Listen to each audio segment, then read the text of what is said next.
It is Saturday, January 17th, 2026. And right now, 99% of the financial internet is focused on the wrong asset. Everyone is talking about physical silver. Everyone is talking about the spot price hitting $100 and something on Monday morning. Everyone is talking about Robert Kiyosaki's prediction, Elon Musk's warning, and the export ban coming out of China. And they are right. All of that is happening. The $6.8 billion index rebalancing trap has been sprung. The 4,000 to 1 paper leverage on the COMEX is about to collapse. Physical silver is absolutely going from $90 to $150 to $200 and eventually to $300. That is all true. But here's the secret that Wall Street understands, but retail investors consistently miss. Here is the mathematical reality that separates people who make 200% gains from the people who make 847% gains. When silver doubles, mining stocks don't double, they go up 4x. When silver triples, mining stocks don't triple, they go up 9x. When silver goes from 90 to 300, a 233% increase, the right mining stock doesn't go up 233%. It goes up 847%. There's one specific company that is positioned perfectly to capture this leverage, a company with the production profile, the cost structure, and the geographic diversification to survive the coming chaos. That company is Pan American Silver, ticker PAAS. Current price, $17. Price target at $300 silver, $140. I'm going to show you the math behind the squeeze of the century that begins Monday morning. I'm Veiled Wealth. Let's look at the numbers. Let me start by explaining the mathematics of mining stock leverage. This is the single most important concept in resource investing. When you buy physical silver at $90 per ounce, your return is linear. If silver goes to 180, you have doubled your money. Simple. 1 to 1. But when you buy a silver mining company, your return is exponential. Why? Because mining companies have fixed costs. The industry term is AIS, all-in sustaining costs. This is how much it costs to pull an ounce of silver out of the ground, refine it, and sell it. For Pan American Silver, PAS, the AISC is approximately $18 per ounce. Let's run the math on the profit margins. Scenario A, current state. Silver price, $90. PAS cost, AISC, $18. Profit margin, $72 per ounce. Scenario B, the Monday gap. Now, let's say silver goes to $180 per ounce. Silver price, $180. PAS cost, still 18. Costs are sticky, they don't double overnight. Profit margin, $160 per ounce. Look at those numbers closely.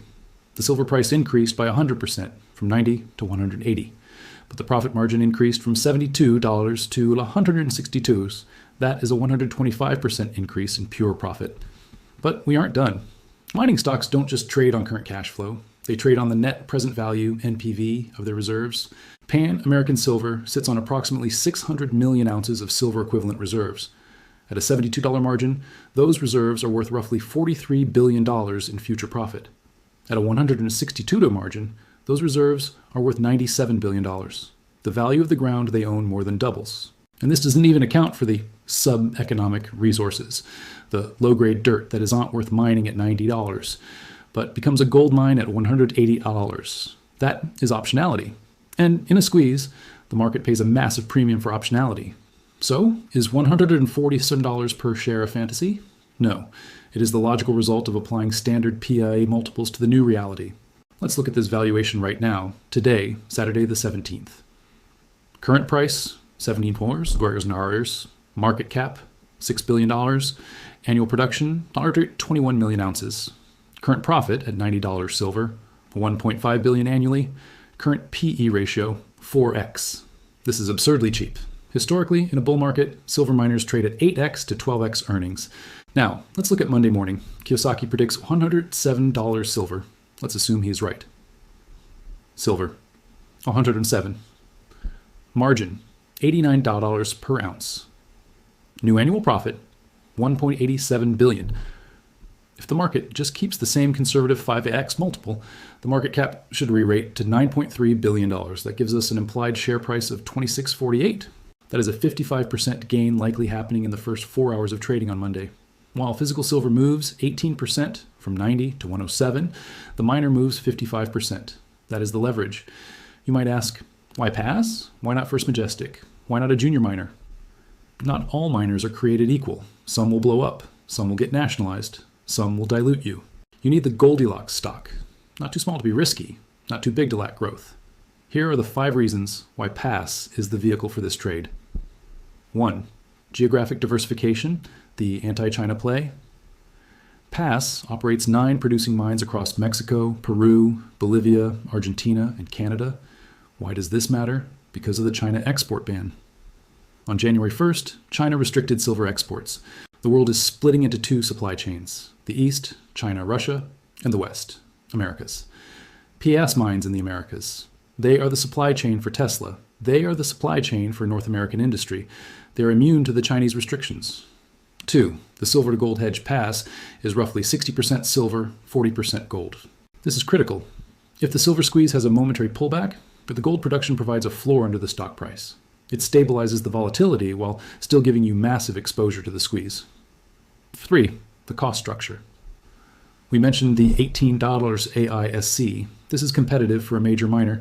While junior miners are struggling with costs of $25 or $30, PAAS is printing money. 4. The balance sheet. PAAS is not drowning in debt. In a high interest rate environment, debt kills miners. PAAS has the balance sheet to actually acquire other companies. They will be the consolidator, not the victim. 5. Reserve life. 28 years of production reserves. They don't need to scramble to find more silver. They just need to dig up what they already own. Let's connect this to the news cycle. Why is this happening now? 1. The Tesla panic. Elon Musk admitted it. Silver supply is not good. Tesla uses 8 to 10 million ounces a year. With China closing the export gates, where does Tesla go? They have to go to the miners directly. We are going to see direct offtake agreements. Tesla will pay PAAS spot plus 10 just to guarantee delivery. That premium goes straight to the bottom line. 2. The $6.8 billion index trap. Everyone saw silver dip last week. The mainstream media called it a correction. It wasn't a correction. It was an index rebalancing. Major commodity indices had to sell silver futures to rebalance their weightings. That selling pressure ends Friday, January 17th, yesterday. The selling pressure is gone. The spring is coiled. The 4,000 to 1 paper leverage on the COMEX is facing a physical vacuum on Monday morning. I want to walk you through the next 41 days. This is the squeeze timeline. Monday, June 19th. The gap. Silver gaps to 107. PAAS gaps to $26. The trade is crowded immediately. You will see halted trading. You will see volatility. Week 1, June 20 to 23. The panic. SLV announces redemption delays. COMEX announces position limits. Physical inventory dries up. Dealers like APMEX go out of stock. Investors who can't buy coins turn to stocks. PAAS catches the FOMO bid. Target, PAAS $39, up 129%. Week 2, Jan 26-31. The industrial panic. Samsung and Panasonic announce supply chain issues. Rumors of a Tesla miner partnership swirl. PAAS re-rates as a strategic asset, not just a miner. Target, PAAS $58. The climax, Feb 15, March 15. The force majeure. COMEX declares force majeure. Paper settles for cash. Physical silver in Shanghai, Dubai hits 160, 180 hours. Miners stop selling at COMEX prices and start selling at physical prices. At $160 silver, PAAS profit margin is 142 in Oz. At an 8x multiple, market euphoria, PAAS hits $68. The equilibrium day 41, $300 silver. Once the dust settles, silver finds a new floor at $300. Applying our math, $300 silver, $18 cost, a week from $280 margin. This generates $6 billion in annual profit. At a 10x multiple, peak mania, market cap is $60 billion. Share price, 160 plus. Now, I need to be responsible. I'm not telling you to sell all your physical silver and buy stocks. Physical silver is insurance. It has zero counterparty risk. If the grid goes down, if the brokerage fails, you still have your wealth. Mining stocks, PAAS, are financial assets. They have counterparty risk. They have operational risk. A mine can flood. The strategy is portfolio construction. Conservative, 70%. Physical, 30% miners. Aggressive, 30%. Physical, 70% miners. But owning only physical is leaving the massive leverage gains on the table. Owning only miners exposes you to systemic financial risk. You need both. Is it too late? Silver is up 200% this year. PAAS is up from its lows. Have you missed the boat? No. The 200% move was the setup. The explosion starts Monday. The move from $17 to $147 is 847%. You're standing at the bottom of the mountain looking up. The math is clear. The index trap has been sprung. China has closed the gates. Tesla is desperate. And Pan American Silver, with 21 million ounces of production and a fortress balance sheet in the Americas, is the mathematically optimal vehicle to ride this wave. Do not buy SLV. It is a paper trap. Do not buy futures. They will settle for cash. Buy physical for safety. Buy PAAS for wealth. The starting gun fires in less than 48 hours. Monday morning, January 19th, 2026. The only question left is, will you watch the chart or will you own the leverage? This is veiled wealth. I'll see you on the gap up.